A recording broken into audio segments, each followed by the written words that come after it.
Okay. Right. I'm going to eat as well. There's record. Is it already on, isn't it? Of You've done course that again. It's on, yeah. Fucking hell. Yep. All right. So. Coming at you with actual cake eating noise. Yeah, yeah. Good thing. Here's the sound of me pouring a cider. Wow.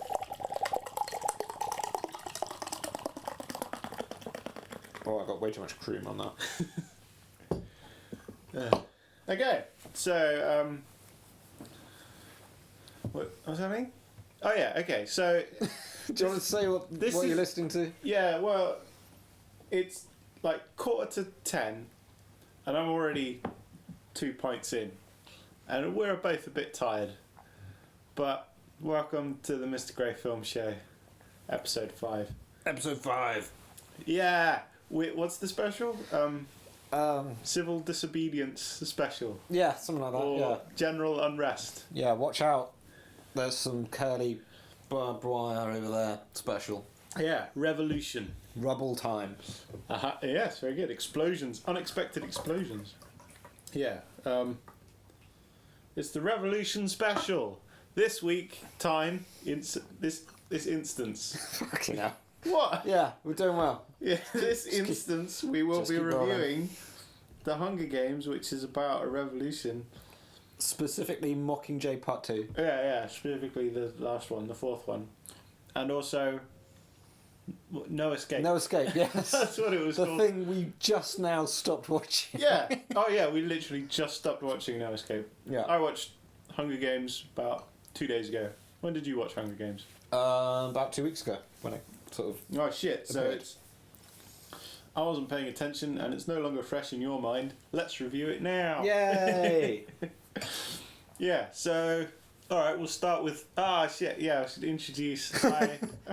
What? It's going great. It is. It's fine. People love shit that doesn't sound like it's been like prepared or anything. No. Oh yeah, no notes have been made. Oh, you probably won't be able to tell by listening to the other podcasts. No. But I would make relatively extensive notes about the films, and then we refer to them. Ish. It's sort of that has not happened this time. No. This is a little bit off the cuff. Yeah. So. I am joined on this in this instance by Mr. Peter Cox of the LostHighwayHotel.com.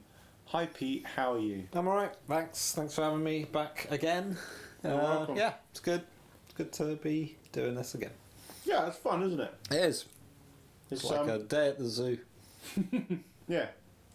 As Or not as productive as a day at the zoo. No, well, certainly not as achy on the legs. Especially if your zoo's on a hill. Are they on hills? Some are. That's inconvenient. Anyway, I think we've gone off topic there. As we may do. Yes. There were no zoos in either film. No? I think so. That's a shame. Yeah. That's what was missing from both of them, I think. What stopped them progressing into 3.5, 4-star territory? Just shit more flamingos. Yeah. So, I'm just going to check that we are 100% recording here. We are. Great.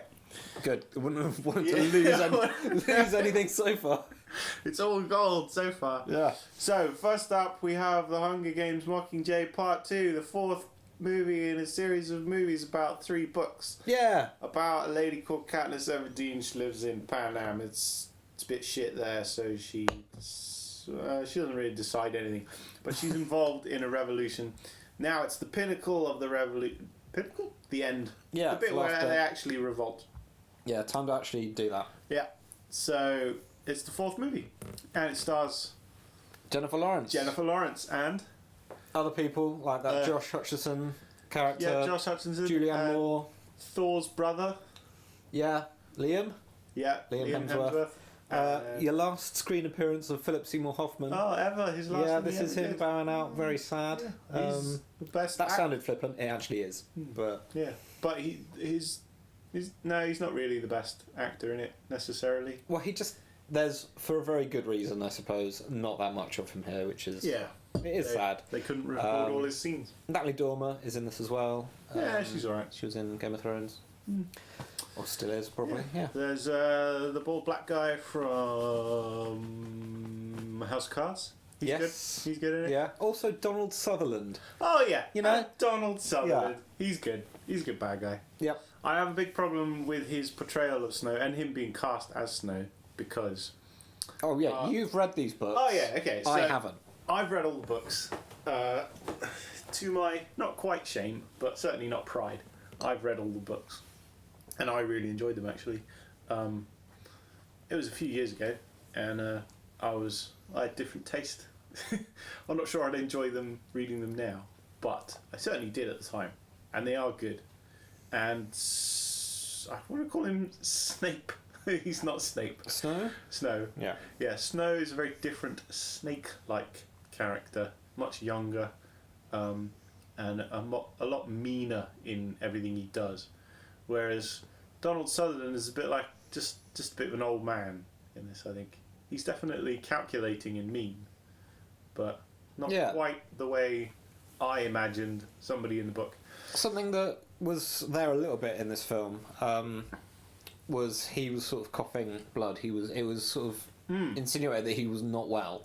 But that doesn't really develop into anything in this last movie. I thought it was, and I can see it being like it's a physical manifestation of he's a rotten man. He's got sickness inside of him in his sort of his dastardly like fascist plans, and that's this sickness, this blood clotty sort of. Yeah, well, the reason that he has that is because his ascension to power is through poisoning all of his rivals, and he would drink from the same cup in order to instill trust in that person, and then he would take the antidote, but the antidotes don't always work as quickly as you might want. Therefore, he has open sores in his mouth, which is why he's always bleeding and always mopping at his mouth, and he wears heavily perfumed roses in order to cover the smell of blood in his mouth, which is really gross. Yeah, but that isn't really put forward that much by this final film. Well, obviously, as with any book that gets turned into a film, you've got to move some stuff. Book, you lose. And certainly they haven't taken that approach with this. This is the second film of this one book, and it feels really odd. I mean, I haven't read it, but I can't imagine what it is like to read a book that is these two films, because they feel so different as films. Well, here's the thing. Every book is split into two halves. Okay. Which, in a way, means that the films should have been split into two films. So they should have been 6? Yeah. Maybe. I'm not sure I wanted 6 films, but in a way, yes, that would have made sense.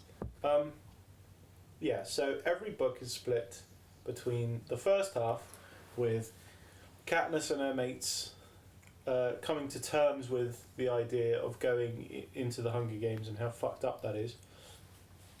And then the second half being her actually in the games, which is always the much more exciting bit. When, it turns into an action drama rather than just a drama. Okay. Yeah, and the second half of each book is much better. Which is why I was expecting this film, the second half of the third book, which is the best book, the best bit of the story, and actually it's awful. It's not awful, but it's not as good as the first half of Mockingjay. No, but first film. I felt that watching Catching Fire.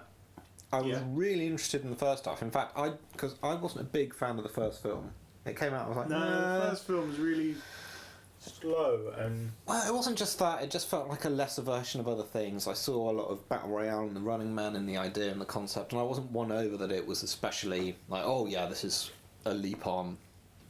But then I watched Catching Fire because I was bored and it appeared on Netflix around the time that I got a subscription. The reason for watching so many films. Yeah. Yeah. This week I watched Beethoven's Winter Adventure. No. Why? It's Christmas, I thought I'd try and get in the spirit. Yeah. Don't. No. Dog talks now. The dog talks now.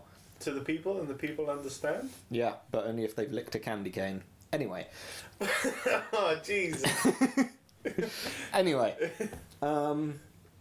Yeah, so I wasn't that bowled over by the first movie, and then I watched the second one out of boredom, and it actually was better for me because I found a lot of the stuff before the games really interesting about how it was looking at fame and sort of how things like that are spun. And I was like, that's actually got some things to say.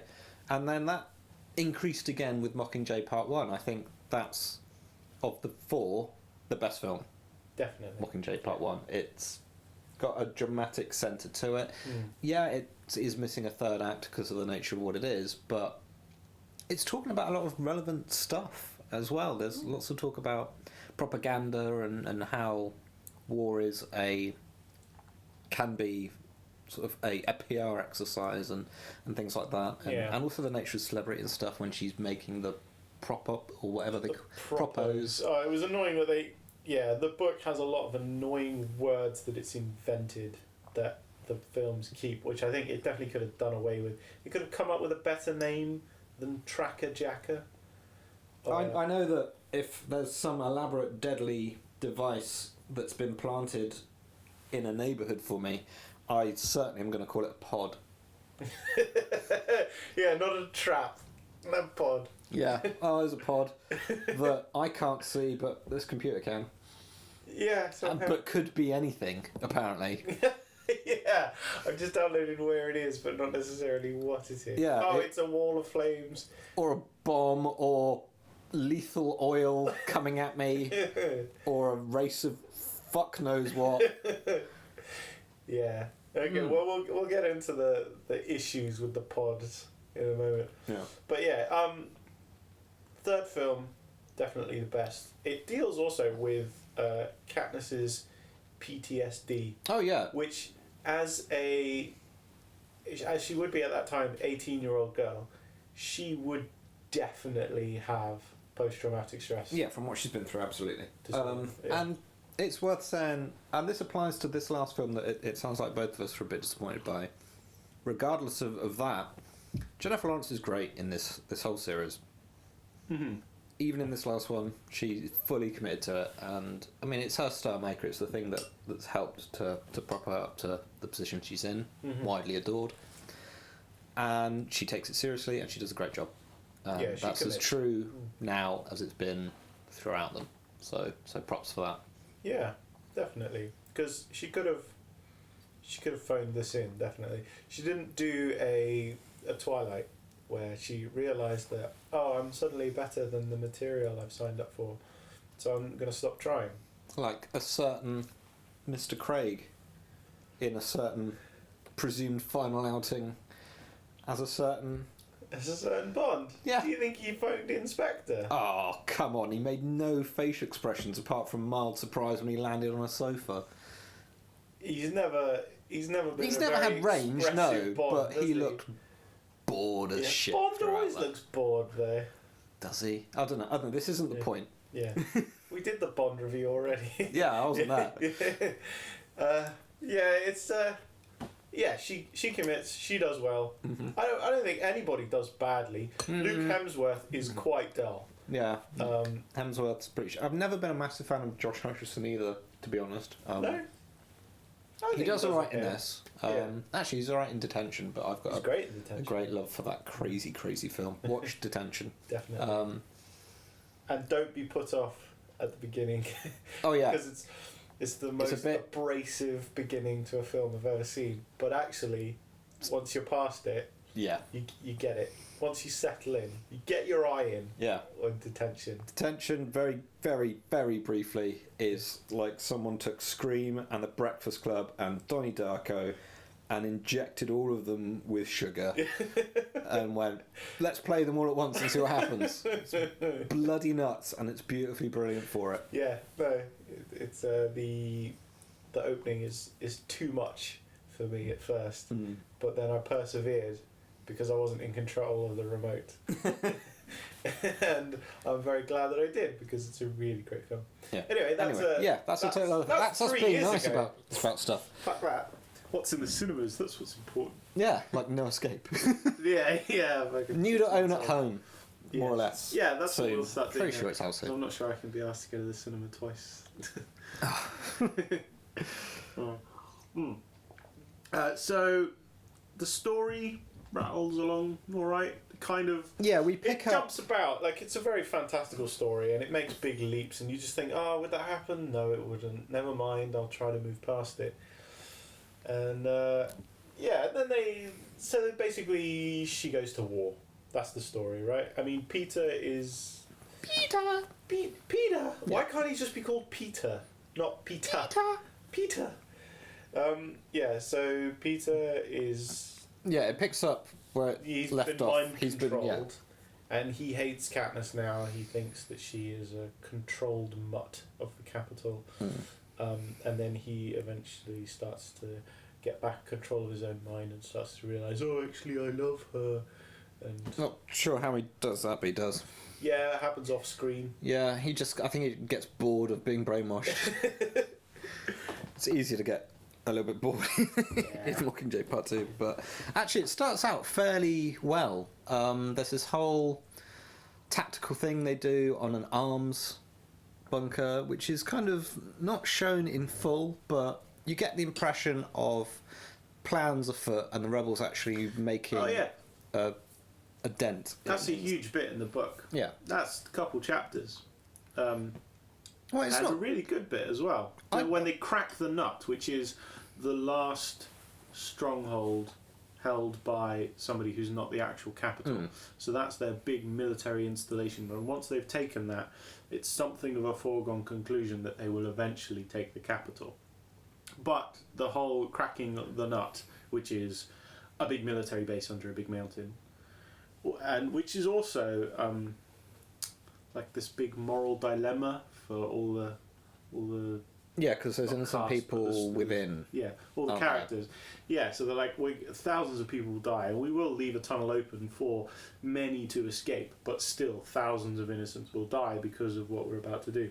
Ooh, sounds pertinent. Yeah, and that's not really explored in the film. They just well, yeah, but I imagine they're already quite conscious of the amount of time that they're taking with this. It definitely wasn't too short as a film, I suppose. So you can forgive it. It's got Brienne of Tarth. Yeah, she's one of the Gwendolyn generals. Christie's got a little bit there, and that whole bit, yeah, it was pacey, and maybe it could have focused on that a bit more, but it felt of a piece with Part 1. I was like, oh, I'm right back in the feel of it. It had that same tone that Part 1 had, that then starts to kind of disappear once Katniss goes back into action, advancing towards the capital. And she goes back to war. Yeah. With a small group of people who are trailing the front line, who we never see. That we front, never that see front the front line line. is totally disregarded. It's mentioned, oh yeah, the main battle's going on ahead of these guys. Yeah, and we're going to go but then behind never them with acknowledged again. cameras. Yeah, we're going to use this as an opportunity to... again, as a PR to exercise. film you as a PR exercise, but we're not going to be in the most amount of danger possible.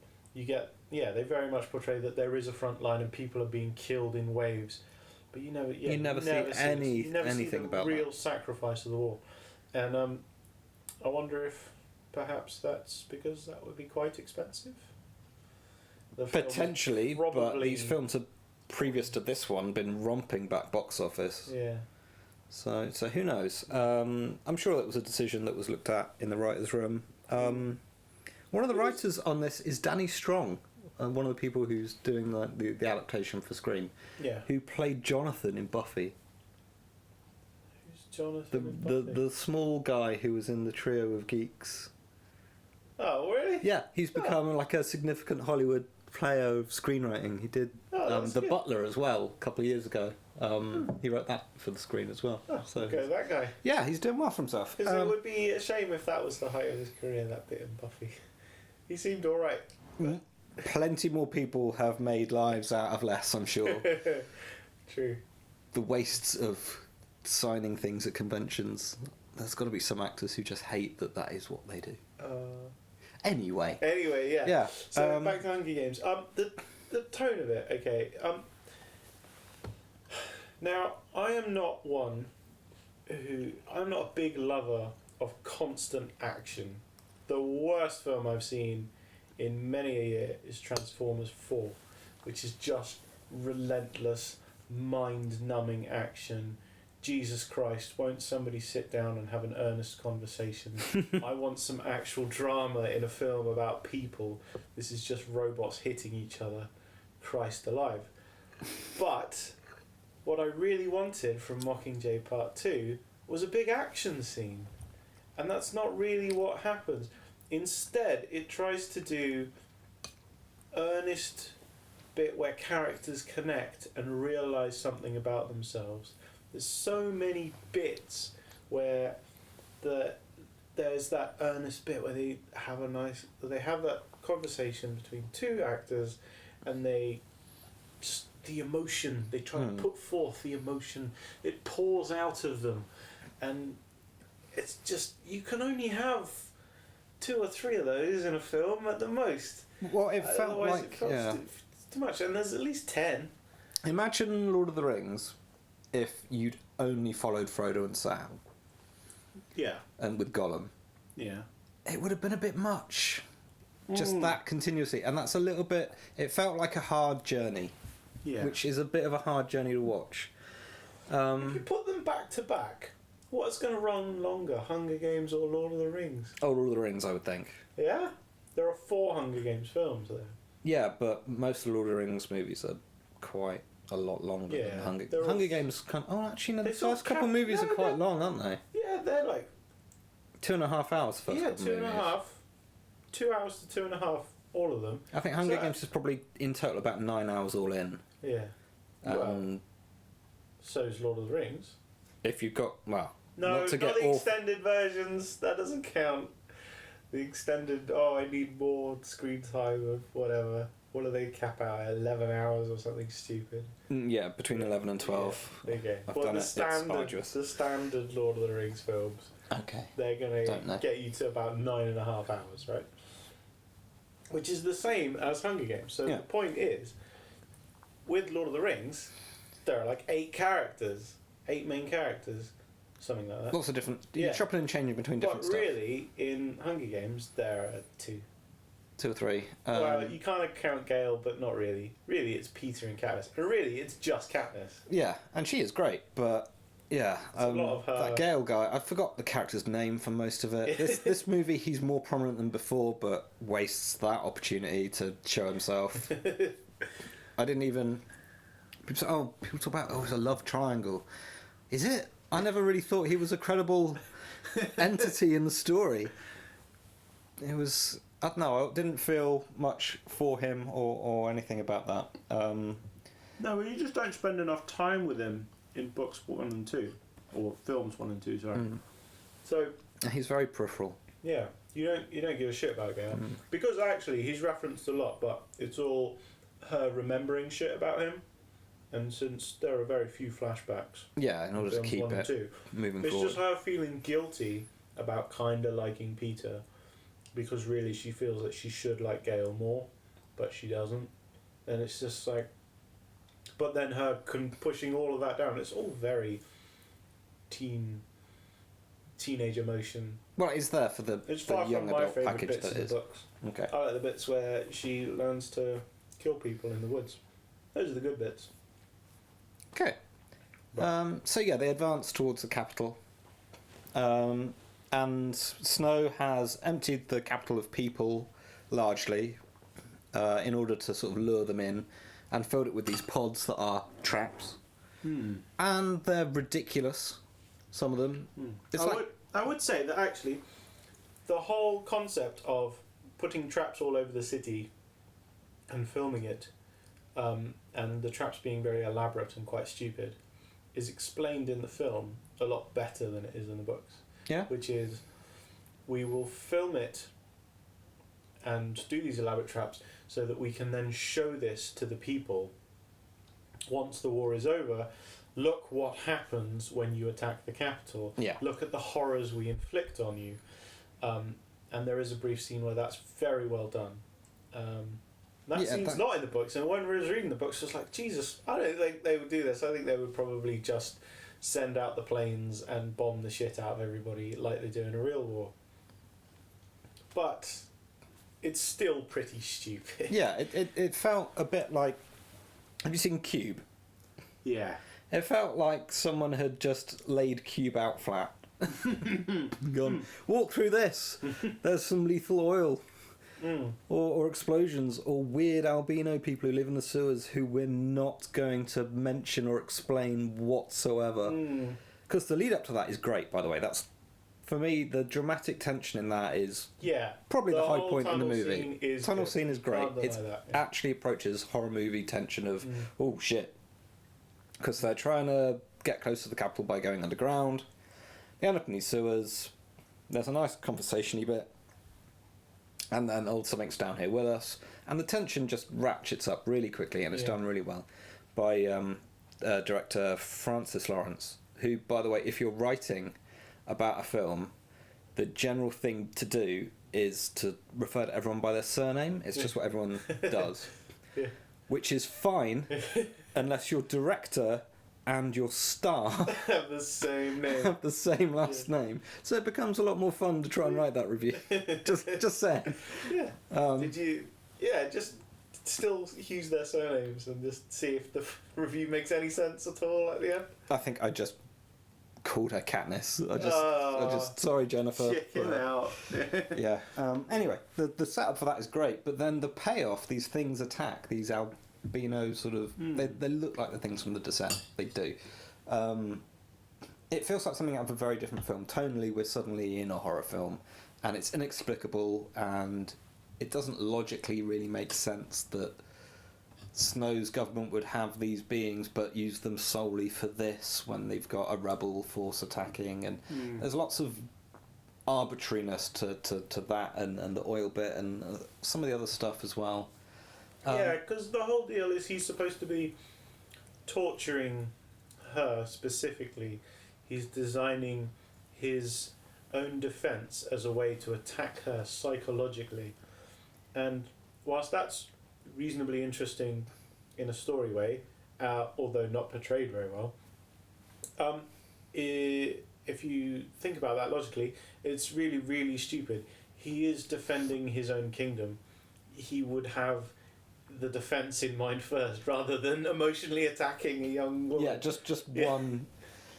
It, again, is almost akin to Spectre, where this entire criminal organisation is because this one guy has a grudge against this other guy.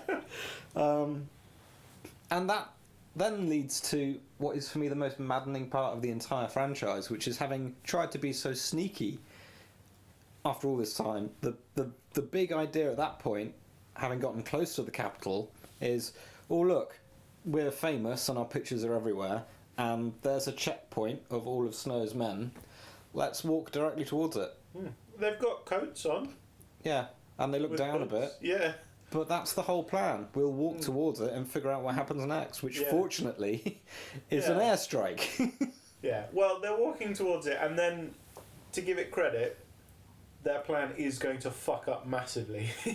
They're clearly going to be seen by the border guards, and they turn around, and there's guys behind them checking under everybody's hats and hoods, and they're going to be seen by those guys. They are totally fucked. But what are they trying to achieve at that point? They're just trying to get there, get to the mansion, Snow's mansion, so they can find Snow and assassinate him with a bow and arrow. Because apparently you just got to do it with a bow and arrow. Yeah, but by walking just directly towards the people who will stop them, I don't think they knew there'd be border guards, but I think if they'd have thought about it just a little bit, they would have realised, yeah, there will be border guards, won't there? You'd assume, wouldn't you? Yeah, you would. You'd have half a fucking brain.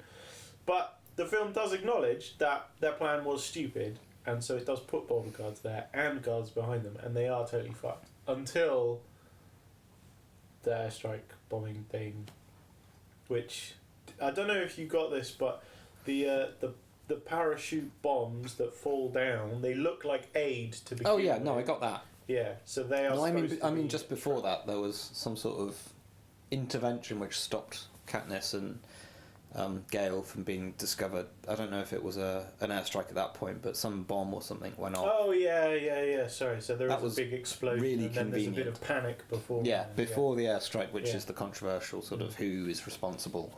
Blah blah blah blah blah. Is it Julianne Moore's President Coin? Coin, yeah. Or is it Donald Sutherland's President Snow? Yeah. Who knows? It was coin. That's the thing at the end. It was coin. Oh shit! We forgot to say spoilers. Yeah, spoilers in this, by the way. Yeah, by the way, for about 10 minutes ago, 20 minutes ago. Yeah. Spoilers. We ruined stuff in this podcast in general. Mm-hmm. So I'm about to eat some Bakewell tart with cream. Good stuff. Yeah. So anyway, then there's an ending, and it's okay. Yeah, but it's quite underwhelming. Sorry. Yeah. The big explosion, exciting ending bit is not really very exciting. The whole thing lacks major excitement. Actually, this is certainly not fucking Jason Bourne. It's not. I don't know what to compare it to. X-Men. Other big exciting films. It's it's better really than not. Twilight, but it's not. It's underwhelming. For someone who didn't know the story, I was very much expecting a confrontation between Katniss and Snow. That's how it felt, especially some of the poster art that sort of was coming out beforehand. The war ends off screen. There's a big explosion at the end. Something awful happens, and then Katniss is unconscious, and then she wakes up in a hospital, and the war's over. And there was no final blow, Yeah, I suppose... There's a big thing in screenwriting as there's the false ending. There's the false tragic ending of the hero is on the cliff's edge with a knife to his throat being held by the enemy, and the audience thinks... Oh, there's no escape. There's no escape. Oh, he's gonna... oh no, the hero's gonna die. And then something happens, and the hero turns the tables, kills the bad guy, saves the girl. But in this, she just gets knocked unconscious by a big explosion and then wakes up in a hospital and the war's over. Yeah, and in one sense, that's nice that it wrong foots the audience from an expectation, but on the other hand, you've been watching this story for several hours over the course of several years, if you've been watching them as they've been coming out, and there's an expectation for some level of payoff. Yeah. And it's not fulfilled by what this movie does. It just kind of goes, huh.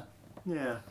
Well, the moment of, oh no, the hero's going to be pushed off the cliff by the bad guy. I suppose it's the choice of who to shoot, maybe. Or... Yeah, is supposed to be the final moment of the film, the final moment of confrontation in the film, which is, do I shoot Snow or Coin? Now, spoilers. Coin, having gained control of all society, decides that she will hold one last Hunger Games, but with the children of the capital. And this is obviously an awful idea that everybody rejects, but not enough people. She manages to pass it. Actually, half the people reject it, half the people don't. Katniss goes for it, but then it becomes quickly clear that that's only a ploy, so she can get herself into a position where she is allowed to execute Snow, which she then uses to execute Coin instead. But you can see that it is coming. Supposed to be that moment. Yeah, of course you can. Yeah, there's no tension really to that moment. You're just waiting for her to go angle up. Hey, there we go. What's her name? The actress? Julianne Moore. Julianne Moore. Yeah. Who is also good. Yeah. You never really get the impression that Julianne Moore was actually such a bad person. She was just trying to overthrow a government. Yeah. She was a bit hard-edged. Conniving. But really, what I always thought... Backed into a corner. To be honest, what she's doing is she's not buying into the bullshit that she's using to control the masses and inspire people. She's not buying into her own bullshit, which is using the Mockingjay. And I didn't see how that made her such a bad person. So the only thing that really made her a bad person was the dropping the bombs on the innocent children. Yeah, that small thing. Starting another battle royale. Imagine being vilified for that in this day and age. Yeah, I mean, honestly, she really wasn't that bad.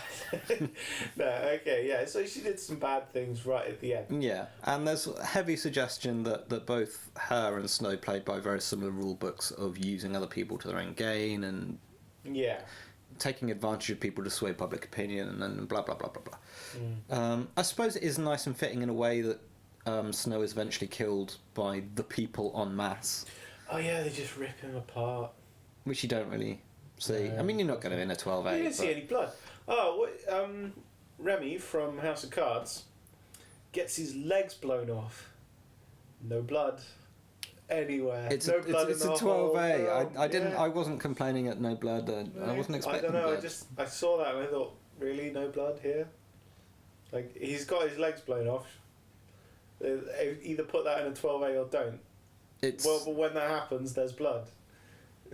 I don't know. I factor that into stuff like this. A lot of Jurassic World should have been filled with people bleeding excessively, but it's not, and there's a reason for that. So you just kind of. I guess you got to accept it.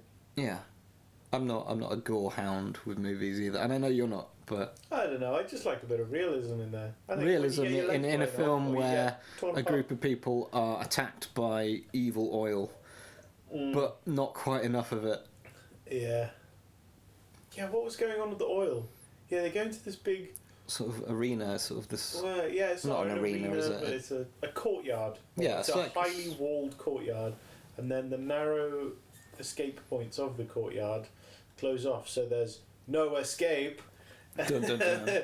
And then it fills up with oil that only goes up to a third-storey level. But luckily they do manage to get to a third-storey level. So and then immediately goes away somewhere. Yeah, it just leaves off. It just seeps through stone. Yeah. And it's quite lethal on contact, I think. Did someone touch it and just be all like, oh fuck, I'm dead now? Yeah, I couldn't really figure out. Was there some sort of wire trap? Acid oil. Brilliant. Yeah. I don't know. It was a bit weird. It looked fairly convincing. Yeah, I mean, as a set piece, that bit was quite good. It was one of the more entertaining bits because it wasn't a bit where everyone was trying to be super emotional and poignant. There's also quite a redactive sort of look to the movie. Everything is rubble. There's not a lot of variance in what you're looking at, which it sounds like a small thing to complain at, but. You know, it's a grayscale film. It really is, and that doesn't help when you're just sort of lumbering from place to place. Yeah, I guess it's very sort of the second half of the first two movies were both set in very colourful areas. They both had. Well, one of them was set in a foresty, woody area, and one of them was in a jungly, beachy area. Not that you get many jungle beaches, but. I mean, it was a synthetic arena, so it had that. But yeah, it was quite colourful. I've seen a lot of complaints that some of the sort of the smaller characters that people love are less present in this last movie, but I think that's just the nature of the story. It's drilling down into that sort of final bit. So Woody Harrelson doesn't have as much to do. They don't really have Elizabeth Banks doesn't have much to do. What's his name? Has only got one scene on a television. Stanley Tucci's character, I don't know, they all have ridiculous names. Oh. He's like the TV presenter guy. Caesar Flickerman. Yeah, if he's your favourite character, you're going to be very disappointed by this film. And who's that other guy? He's in like a million things, but you never really think of him. He's in The Detectorists, and he's Caesar Flickerman's buddy. He's always there hosting with him. Anyway, he's not in the film, so I don't know why I'm bringing him up. The point is he's not there. Yeah. There is a guy who doesn't talk who looks like a young Orson Welles, but... yeah, the AVOX guy. Yeah, he's good for what he has. For a character that doesn't talk. Yeah. And then there's... Some have said a laboured ending. Again, actually, in the Lord of the Rings style, people say, there's so many endings to... Mockingjay 2. I didn't have that problem with it. No, I thought it was necessary. And I didn't have that much of a problem with it in Lord of the Rings, actually. You've been watching, if you do back-to-back them, especially it's an appropriate amount of ending. Yeah. They don't fucking leave the Shire for the first hour and 15 minutes. Give them some credit, it's going to take a while to end as well. Yeah. So, I didn't have a problem with 40 minutes wrap up at the end of Lord of the Rings. Or an hour and 20 as it is. Probably with the extended editions, I don't know. Oh, there's just a real-time scene of Sam taking a shit and having a single tear. Is it the only shit he had? It's all that Limbus press coming out. Yeah, it takes a toll. It's a visual manifestation of a Coldplay album. Oh, he's so mean to Coldplay. Yeah. They're just a band. They're so nice. I don't know, I can't really be legitimately mean to Coldplay. I haven't listened to a Coldplay song in fucking years. Yeah. Maybe they're brilliant now. There's a new album out very soon. I doubt it, yeah. But anyway, so Hunger Games was okay. And it turns out alright, guys. Spoiler, she just lives happily ever after. She gets some kids. Yep. Lives on a farm where, in this society of intense media scrutiny, she's immediately forgotten, despite being the heroine of the people. They just leave her alone on a farm with that other guy, Peter. Media darlings, Peter. left alone by paparazzi. Yep. Well, they have their own special farm. Yeah. That's fine. Secret farm, which is where they live. Yes. Or lived previously. Yeah. Yeah, and So, there's a nice scene with a cat. Cat comes in the window. Oh, Jennifer yeah, that Lawrence was has a actually- big that was fucking cry. Good acting from Jennifer Lawrence there. She shouts at the cat because her sister's dead and it was her sister's Oh, cat. sister dies. Oh yeah, by the way, the sister dies. Spoilers. Come on, we said so. Eventually. Actually, I wouldn't say that until that scene with the cat. It's very much she doesn't like. She clearly gives a shit that her sister's been killed, but the way they portray it, It's it's not subdued. really hammered home. Like you could even be forgiven for if you weren't concentrating 100%, thinking that. So is her sister dead or what? What's the deal there? Was that her sister? Is she dead? Why isn't she in the film anymore? But yeah, obviously she's dead, and that's the sad ending. And then she shouts at the cat, and then she hangs out with Peter and has some kids and gets over it. So There we go. So I think we've actually hit on all major points of that film. Yeah, really there's don't not need to watch much. it now. There's not much to say plot-wise that we haven't included there. I feel bad. I might go back and edit in myself saying spoilers, or I might not. So you'll know. It's going to give you more editing to do later on, and I don't think you're going to do. Certainly not going to edit it tonight, am I? Fuck no. So yeah, how many stupid traps that wouldn't really work out of 5? Online I gave it 3. I'm gonna chisel away at that a bit and say 2.5. Actually, So mean. it's fine.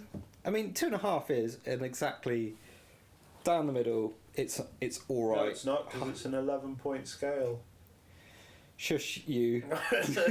So you are actually verging on positive with 2.5. Yeah.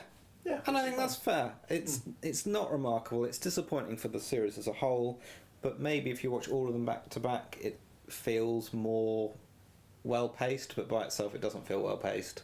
And a little bit disappointing at the end, and a bit flat, and a bit grey. Yeah. Yeah, no, I'd agree with all of that. I wasn't so excited by it. I wasn't gripped. I didn't do anything really specifically so wrong. I thought it tried to have too many little emotional bits, and I wanted some big, long, extended action sequences, or something a bit more gripping. Not that I find big, long, extended action sequences particularly gripping, so I don't really know what the fuck I want. But at any rate, it's a 3. Okay. So there you go. So that's Hunger Games, Mockingjay, Part 2, the 4th film. And the last for now. Oh, I hope so. They definitely do more. There's been rumours of spin-offs. No. But I don't know what they would no. entail.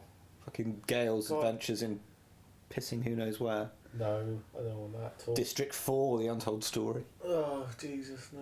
I can't believe they're doing more Harry Potter. Are they? Yeah. She wrote more books called... Harold Potter. No, it's not even about him. It's about monsters, like special monsters, and where you can go look for them or something. And it's got Matey Boy from Jupiter Ascending in it. I think Mr. Whisper Shouty. Eddie Redmayne. Yeah, that one. I think I'll just go to the beach and eat sand. Alright, let's have a pause. Pause. Okay, now I've pressed play again. Oh, brilliant. Okay. So back to part 2 for more moaning about films that we had no input on. Yeah. Alright, okay, hang on. Let's try and pick things up a bit, because I feel that the last review was very moany. Okay. Yes. And I think I haven't really got much to say about this one other than fucking moaning about how it was stupid. You know what? We should talk about films we like. Should we? Sometime. Well, not now, maybe, Yeah. but in the future. Little note. Yeah. Let's do films we like. Films we like. Yeah, okay, well, I anticipated liking Mockingjay Part 2 a lot more than I did. So did I. And I anticipated No Escape, by the way, we're reviewing No Escape now, Yeah. being a lot more stupid than it was, and thus we'd be able to poke fun at it. Did you not think that? I am disagreeing that it was not stupid. It most certainly was stupid. But yeah, I thought it would be bad, so bad that I would have lots of piss taking to do. Yeah. Kind of the way that we ripped apart Pixels, and that was fun. I Yeah. thought, oh god, this is going to be awful, but awful in a way that has lots of fun, scathing material that makes you sound both funny and like a bit of a shit at the same time. Yeah, I wanted Nicolas Cage bad, but that's not what I got. No, No, just got a bit just got regular bad. boring bad, yeah. No, Anyway, okay, so let's introduce it, shall we? Yeah. So, if you don't know what No Escape is, by the way, spoilers are going to ruin it for you. If you did want to go watch No Escape, then go watch it. Although you know exactly what's going to happen in this film. So, No Escape stars Owen Wilson as an American from Austin, Texas. Not that he speaks good Texan accent. Yeah, not that he speaks with a Texan accent at all. Yeah, he's called Jack. He's Okay. an American called You know what? Jack. I just found that out. I Yeah. did not pay attention to what it was called. I found that out looking at a cast list. I watched the Yeah. film just before we did this, same as Yeah. you. Yeah. He was mainly referred to as Dad. Yes, definitely. Even by his wife, because she was always talking about him to her children, so One she of- called him Dad. One of whom is called Bees. No. Yeah. Oh, I thought she had a real name and Bees was her. No, that's just her name. Bees. Bees was not her nickname. No, it was her name. Bees. Bees, and the other one's called Lucy. Yeah, that's Lucy fine. and Bees.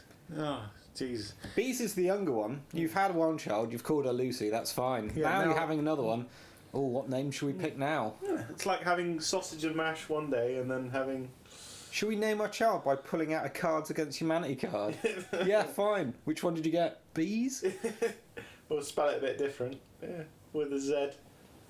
A Z. No, yeah, they would have said that. Okay, so No Escape is a film starring Owen Wilson and a bunch of other people, one of whom is Pierce Brosnan. And Owen Wilson takes his family to mysterious Asian country, which I thought was Thailand, because it looks very, very much like Thailand. But later in the movie you discover that it borders Vietnam, which Thailand doesn't. Thailand does not border Vietnam. Really? So it's either Cambodia or Laos. Or perhaps something else. I think maybe something to the very north might border Vietnam. Just China, actually. Yeah, there's definitely not China. So yeah, it's either Cambodia or Laos. But I think the film deliberately doesn't tell you what country it is. Yeah, I think Yeah. I think the film's reason for that is not to make it political, Yeah. but it becomes political by not doing that because you get this generic sense of xenophobia that basically if you go anywhere in this region you're fucked, which is not a positive message. Yeah. Oh, yeah, maybe it does it for realism because within the movie is a revolution. Yeah, there's an Kind uprising of. going on. Yeah. Although, actually, the reason everybody's losing their shit... is because Owen Wilson's turned Yeah, up. because fucking Owen Wilson turned up. So you don't realise that at first. But actually, the reason everybody's losing their shit is because the water company has just been bought by a large corporation called... Cardiff. Yeah, which is very strange. Because initially Owen Wilson says, oh yeah, I'm from Cardiff. It's like, you just said you're from Texas. You don't sound Texan or Welsh. What's going on? But yeah, anyway, the corporation is called Cardiff. They just bought the water company. Owen Wilson is there in order to do some engineering work for them, oversee some major things. Yep. He's a big player in Cardiff, but he's a nice guy, down to earth, salt of the earth sort of chap. He's not a bad guy, just the corporation, man. Yeah. Yeah. So the people of wherever this is decide, somewhat on a whim, it seems. Laubodia? Yeah, Laubodia. Yeah. People of Laubodia decide, I don't know, let's have a massive civil uprising. And shoot white people. Let's not overthrow our own or government. each other, really, or there's no real sides going on. It's the messiest uprising I've seen on Very screen for a bit. disorganised, but definitely not being sedated by any sort of government presence whatsoever. No, it felt very much like a zombie film, but instead of zombies, there are Asian people. Yeah. Which isn't nice. Yeah. Pierce Brosnan, as mentioned, is there as well. Oh, Pierce Brosnan's great.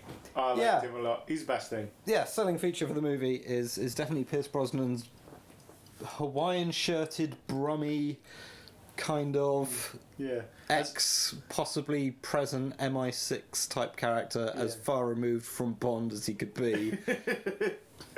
Who appears at first to be there for the karaoke and the sex trade. But then turns out he's there to facilitate the overtaking of... He's there to help out Owen Wilson when there's no escape. Okay, so the film's called No Escape, and all Owen Wilson does throughout the film is escape. Yeah, Perpetual Escape is actually the name of this film. It is sort of a chase film where the antagonist could be anybody, or is nearly anybody, as long as they're not white. If they're white, they're not the antagonist. There is one main bad guy. He's got a little scar on his face. He's this Thai guy. You never know his name or his motives or anything, but you... Oh, that sounds like a rounded character. Yeah, he sure does love killing them whiteys. What? He does. That's the deal. He likes shooting white people in the street. Yeah. Not specifically Americans or anybody else, just generally white people. Yeah. And this, I'm not saying that he just shouldn't be killing people. He shouldn't be killing people, but the movie's general feel is, for fuck's sake, don't go abroad. Yes, definitely. It has a more than subtle xenophobic undertone. Yeah, overtone. Yeah, overtone. It's not quite as bludgeoningly racist as I was expecting from some of the scathing reviews I'd read, which are not many. I only read a couple of reviews. People are quite happy to jump on this film's racist bandwagon. Yeah. I'm not sure it is necessarily. Well, the vagueness of where it's set and the generic nature of some of the things that happen, I think there is a good case behind it, behind those claims, but...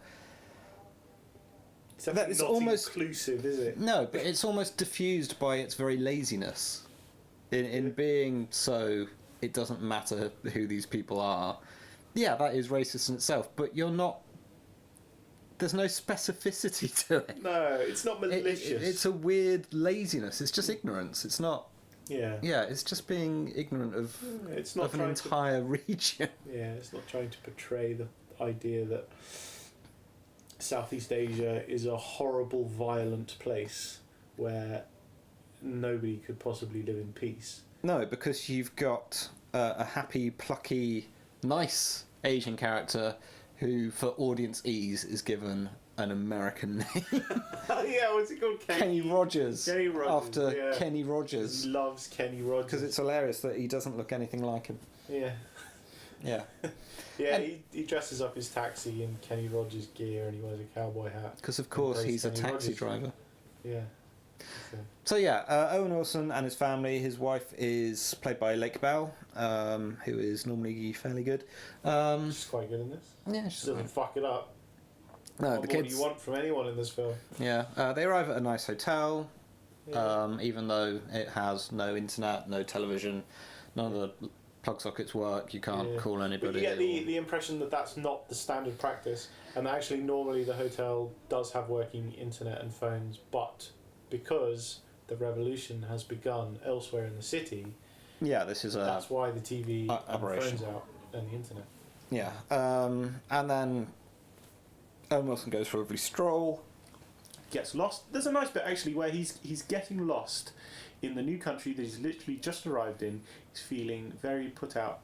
Then he gets lost amongst the city and he has a nice stroll and he starts to think, oh, this is quite an interesting place actually. And then he gets into a bit of a rough neighbourhood and he says, oh, I should maybe watch my back. And then everything goes okay for him. And then, you know, he's sort of getting to know it, and it's a nice sort of scene of a man experiencing another culture. And then all of a sudden a riot starts down the end of the road. Yep, and the shutters go down, and oh shit, I'm in the middle of all of this. Then it goes back to the hotel where you get one of the game modes from Left 4 Dead 2 plays out.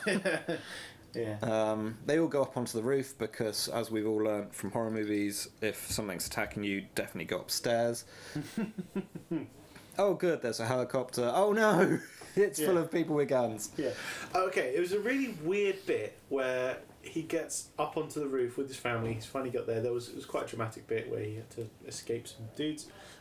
He gets up there onto the roof, and then there's like these slow shots with sad music of all the people who have been affected by the riots, and there's a couple of people holding their head wounds and people just looking completely shell-shocked, and you feel bad for these people, but these people are 95% white people, and there's like a couple of token Asian guys in there. You just think, that's a bit odd. I'm sure that this situation is affecting a vast majority of people in the city right now, and that the vast majority of these people aren't white Americans. It's that second brand of disaster movie that I think we talked about a bit on San Andreas, where it's just, these are our heroes, fuck everyone else. Yeah. There's a lot of that to this. But yeah, anyway, so that then leads to the bit with the helicopter. Yeah. And then all of the nasty shooting people rebels get up onto the roof as well, which leads to the film's maybe famous bit. Certainly the trailer made a lot of hay out of it. Best bit of the film, I think. I thought that bit was great, actually. It was the big set piece of the film, the big bit that's in the trailer. Unfortunately, the film kind of, much like season something of 24, the film blows its wad in the first 20 minutes. Yeah, and Owen Wilson has to chuck his family off a roof. Yeah. Which is great. In slow motion. In slow motion, yeah. That whole bit's really good. Is it really good, or is it that was brilliant. kind of hilariously bad? Yeah, he's separated the slow motion from the child rebels. being flung into the air. Yeah, he's separated from the rebels by some rubble, and they've not noticed him yet, so they're not shooting at him, but they will notice him really quick. He can't hide, they'll find him. He must get to another building. The only way to the building is to jump across a, 15-foot...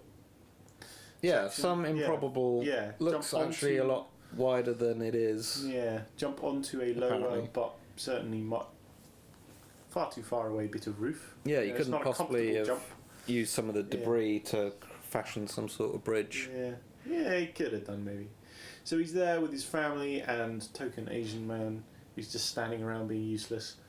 And then, so his wife goes over first, and then he's throwing over his children and his wife's catching them. Yep. And it's all very dramatic, and his daughter doesn't want to go. He's like, no, Daddy, don't throw me off the roof, which is a reasonable request, really, but not in that situation. And then when he makes a hash of it, Daddy, don't drop me. Yeah. Oh, she's hanging off the side of the roof. He has to pull her back up.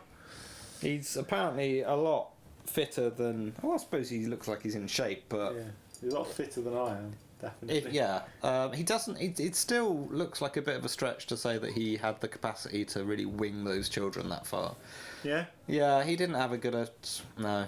I don't know. Anyway, it all looked a bit daft to me. He makes it over the roof. He's the last one to get over there. His children, by delaying the whole thing, by being pissy little brats, have it meant that he makes it over just in time, and then when token Asian guy tries to make it, he dies. Yeah. I just think, oh, really? That's a bit harsh. That poor guy, he could have jumped first. Your whole family was just taking up the one jumping position. This is like a little runway. Yeah, a handy runway. Yeah. There's a handy running platform. Yeah. Yeah. I don't know. But anyway, I thought that scene was really good. It had some actual tension. It's the only bit in the film that really does have tension. I didn't really feel any tension in the whole movie, I like to be that, honest. yeah. It was a series of running places or crouching places. It felt like watching someone else play a video game for me. The whole thing? Or? Yeah, the whole thing. As soon as it kicked off, it was like, well, this mission is to get from this place to this place. Oh, found the map. Follow the route. Yeah, he uses maps a couple of times. Yeah, he does. It's very episodic. Get to the roof, get across the roof, get through the building, get round here. Yeah, but the tone of the film never changes. It's always the same. Just that trying to be tense, but it's not working out. And yeah, there's also don't be seen. a lot less humour. I don't know. I was not expecting like Mr. Chuckles gets in a coup, but yeah, but there's no variance to it. It's just glum, plodding. It's a hassle that we have to go through a coup to get to an embassy. Oh fuck! The embassy exploded. Oh yeah, and then they get to the embassy, and the embassy's barricaded with Solely like 1,000 tyres and bamboo and nothing else. Like, why does the American embassy have 1,000 spare tyres in which to make a barricade? I could understand that they would have large concrete ballast type deals with which to make a barricade. Okay, you have those within the embassy. It's a bit over the top, but you have those. That's fine. You have them for the reason. Why do you have 1,000 spare tyres? I just love the idea that there's someone specifically coordinating the building of this. Yeah. Like someone comes out of the embassy with a desk going, look, we can put this. No. No. Yeah. Trust me, at the end of this, I know what I'm doing. Yeah. This will be a barricade, but it will be aesthetically pleasing. Your desk will make this messy. Yeah. Well, we've got this large truck that we can't use it to escape in. Why don't we overturn it and use it as a bit of barricade? No, I'm telling you, tyres and bamboo, it's going to look a treat. The desk can go round to the west side where we're doing the desk barricade. This is specifically for tyres and bamboo here. And then there's the office chair barricade for the south. And the oft mocked beach ball barricade. Where shockingly, that's where they broke through the lines. Yeah. I can't imagine. Yeah, that was decimated by the time Owen Wilson Jack got here. Oh yeah, his name's Jack. His name is Jack. Okay, can you name a different character in the film by their character name? Without looking at that. Yeah, without looking at that. Yes. Yes. Pierce Brosnan was called Hammond. No, it was called Hammond. Oh, well, no then. Yeah. No, but yeah, alright, fair enough. You did actually. Bees.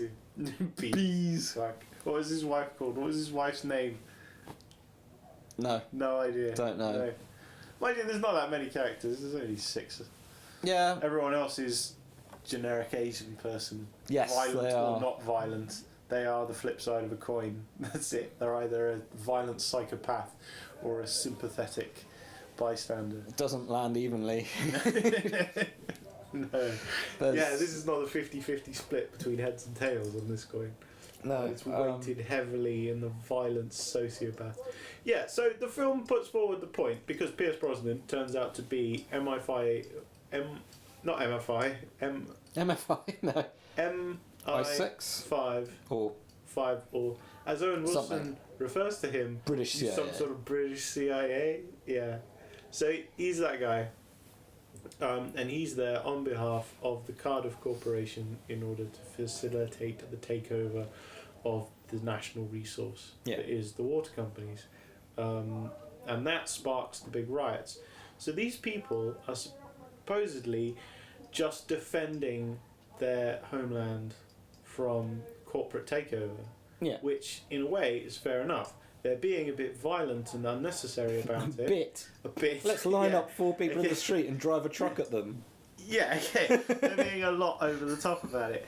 But then there is a scene later where they're these people are also portrayed to be completely psychotic and evil. Oh yeah, the gun. Yeah, they make Owen Wilson's daughter hold a gun to Owen Wilson, and then they hold a gun to her head and say, "If you don't shoot your dad, we're going to shoot you." Yeah, so and it's Owen's this going, tense, shoot dramatic. me, it's yeah, fine, so it's Owen fine, Wilson is telling his daughter to kill him because otherwise she'll be dead. She'll die anyway. They'll both die. There's no way out of that. But I think someone's lost their moral high ground yeah. in their revolution. Yeah, right? So, but that's the thing. Are they revolutionaries trying to defend their homeland from corporate takeover, or are they psychotics who just like killing people of another race? And this is the problem, because even when, spoiler, everyone escapes... Not everyone, just the 4 white people. Yeah. The issue of the revolution or their grievances isn't addressed in the slightest. It doesn't matter anymore. No. The threat is whatever the movie needs it to be at the time, which is lazy. Yeah, definitely. Yeah, they escape, somewhat ironically, to Vietnam. Yeah, a little bit. Yeah, and then there's a bit... Vietnam doesn't want them to escape to Vietnam, by the way. What? Vietnam doesn't want them to escape to Vietnam. No, until they're over the border, and then they're like, we're here now, fuck. Okay. Really, they're saved by, ironically, water. The current just drifts them into where Vietnam's like, oh shit, they are our problem now. Yeah. Water saved the day. And it was water everyone was fighting for, wasn't it, maybe? Oh yeah, that is ironic. God damn it. This movie's a lot cleverer than we're giving it credit for. There's also a bit at the start which doesn't really pay into the film much later on, where some guy gets killed and then another man kills himself. Oh, they assassinate the president at the beginning. Something like that. And then you go, ooh, 17 hours earlier. His Secret Service agent kills himself rather than be taken hostage. Yeah. That's quite good. That's a good opening, actually. And then the titles happen, and they come up on screen. Big no words. escape, and the music goes. Durr. You're like, wow, that's a really good opening, actually. And then the film doesn't live up to that. It's because that's kind of the tone and aesthetic of Only God Forgives, which is obviously a very different film. It is. That's a different conversation, and one which I think we differ on again. I don't know. I'm coming round to maybe wanting to go back and try and appreciate it a bit more. I think it's because it's great. It is very beautiful. It is. I mean, it's certainly not perfect by any means. There are problems with that film, but it's gorgeous to look at. Yeah. It's not like anything else. That's true. And I don't know. No escapes like everything else. It is very bland by the numbers. All the worst parts of so many films.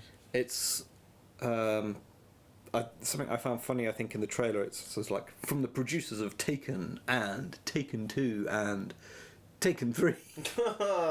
Maybe it just says the Taken trilogy. Taken I can't 1. remember, Yeah. but that feeling is very much at play in this. Of fuck's sake, don't go abroad. Yeah. Abroad's nice. Okay, I've been to Thailand. Yeah, you've been a lot more places than I I've been have. to Cambodia as well. I've not been to Laos, but I heard it was even more chilled out than Cambodia and Thailand. And those are two of the most chilled out, wonderful places I've ever been. Yeah, but did you try and take their water at any point? No, but I got the impression that they probably wouldn't have shot me in the streets if I had tried. No, or macheted you up in a hotel. Yeah, or run me over with a truck, or tried to get my daughter to shoot me, or any number of horrible things that these horrible people do. Yeah. They're not realistic portrayals of human beings, let alone the people of mysterious Asia land. Another weight on the film is those kids. Yeah, no, I appreciated very much that the kids were not given a dynamic like the kids in Jurassic World. Yeah. Where one of them is super excited about everything and a bit nerdy and uncool, but kind of adorable, and the other one is just too cool for anything. I contest that I would have enjoyed one of those kids being super excited about coups and coming up with lots of bizarrely to the point political statements about the socio-economic infrastructure of the area, and the other one going, I don't really care. Yeah, I'm too cool for this, and just hanging out on his phone. Shut up, bees. Yeah, and like using all the data. I've got data connection on my phone, but I'm just using it to look at Twitter. Yeah. So you can't have it, Daddy, to save our lives because I'm busy. Yeah. No, the kids are a handicap for the parents. Yeah, they're not really characters, are they? No, one of them needs to go for a wee. One of them needs to eat something. Oh, the little one is really annoying because initially she loses her bear, then makes a big noise about having lost her bear. Get back for the fucking bear. And he goes back. Oh no, we forgot your bear, sweetie. It's like, and then he starts getting shot at, and he quickly realizes, you know what, the bear's not important. I'm gonna move on. Yeah. So she initially loses her bear, and then the other one's also gone off swimming, which was perfectly fine. Or is that the same? No, that was the other one. Yeah, it was perfectly. It was just the tiniest bit rebellious for her to go off swimming by herself in a swimming pool that no one else is using. Yeah, but at that time there isn't a revolution happening in the country. Yeah. Yeah, so that's only just. Yeah, I suppose that's fine. Yeah. But then the little one's the real pain in the ass because she loses her bear, then she pisses herself, then she complains about being hungry. I would piss myself in that situation. Oh, yeah, I'd have pissed myself, but I wouldn't have moaned about it. I wouldn't have waited till then. I'd have done it pretty when much I was being straight. thrown over an alleyway, that's ample pissing time like that. Yeah. It's like, and release. Yeah. No, now we're under a table. Yeah. Here we go. Yeah. The kids are all right, I thought. They weren't so offensive. You hate them? I wasn't offended by them, I was just irritated by them. They didn't serve anything apart from to be a weight on the other characters. It was a handicap. It was, instead of having someone get shivved in the thigh so they can't run as fast, it was... Yeah. Yeah, quick dramatic points when needed. I don't know. They were right. Yeah, I mean, they were a plot point more than they were characters, but that's okay. You needed that plot point. You needed him to have. You need something to make this over 90 minutes long, besides the rather heavy reliance on slow motion and piano playing. Or actually, my favourite bit of the film was not the kids being thrown over the gap. My favourite bit of the film is when Owen Wilson is in a karaoke bar and he looks across the room and there's a man playing a synthesizer that is perched on a grand piano. Yeah, that was a good bit. And he points that out with charismatic Owen Wilson wit. Is that a man playing a Casio on a grand piano? And that's a funny bit. Yeah. Well, as the audience all stare at Owen Wilson and go, your nose looks like a flaccid penis. You hate Owen Wilson's flaccid penis nose. Why? I just get distracted by it. Yeah? I can't... It's not that I can't take him seriously. He's good in some things. I like his laconic act in Royal Tenenbaums. I feel for him in Inherent Vice. Things like this, fine. But I'm always looking at his weird little sort of nose. He was quite good recently in She's Funny That Way, which is quite a good rom-com. It's a sort of... I don't think actually Woody Allen had anything to do with it, but it's very much a Woody Allen film. Okay. Yeah, just a bunch of New Yorkers who are involved with the theatre and who are all sleeping with each other. And that's quite good, and he's good in it. It's sort of really likeable. Yeah, I don't want to be mean to Owen Wilson, you know. He's not one of my favourite actors, you know. If someone said make a list of your top 20 actors, he's not going to be on it. No. But his nose distracts me because it's just too busy. There's you so many prefer different was directions an erect in it. Penis nose? That would be much worse. What do you want from a man's nose? Come on. I don't know. There's this weird thing with his nose and his chin. His chin's coming up and his nose is going down, and it's like eventually they're going to fuse, and no one's going to know where his mouth is anymore. Will he be able to talk at that point? Yeah, he'll make that kind of sound. At that point. But this is a change of pace for him. As of late, he's kind of not been doing roles like this, which is it's a very tense. Yeah, he's stuck to the sort quirky of role. comedies recently, isn't he? Yeah. Which is where he's best at. This is not the... Yeah, I was very confused. Why did Owen Wilson choose to do this film, and why did they cast Owen Wilson in this film? It's just... They don't gel. It would have been much better with a Nicolas Cage, a Liam Neeson, literally anyone else. Nicolas Cage would have definitely given it more comedy out of the fact that you've got this would Nicolas be a Cage, more interesting review if Nicolas Cage had starred in this film. But then you can kind of say that of every film. Yeah. So, Pick a film yeah. that doesn't have Nicolas Cage in it. Put Nicolas Cage in that film. You've made a comedy film. You've made a better film. Well, I don't know about a better film. But you've certainly made a comedy film. I love the idea that, and we're going back weirdly to Lord of the Rings again, that he turned Aragorn down. Oh, that would have been so good. I don't know, not good. Bad? I'd like to see it. Viggo Mortensen's a great choice and did well with it, but I'd like to see it in a weird masochistic way. Anyway, so no escape. How Loads of escapes. many perpetual escapes out of 5? 2. 2. I struggle to give it more than a 2, especially as I don't do the 0.5 business. You can if you it's want, you know. No, I'm going to stick to my guns, but I'm going to bring it up a lot. So yeah, I'm going to justify my 2 by saying it's not worthy of a 3, because it's not really, is it? It's as the roof bit was good. I like the beginning, and you get to know his family and Owen Wilson relatively well, and the opening riot scene is done okay. In fact, everything up to the bit where he throws his family off a roof, and including the bit where he throws his family off a roof, is done pretty well. I quite like it. And then it just nosedives into mediocrity and sameness. It goes dark then at that stage as well, so it loses a lot of its colour.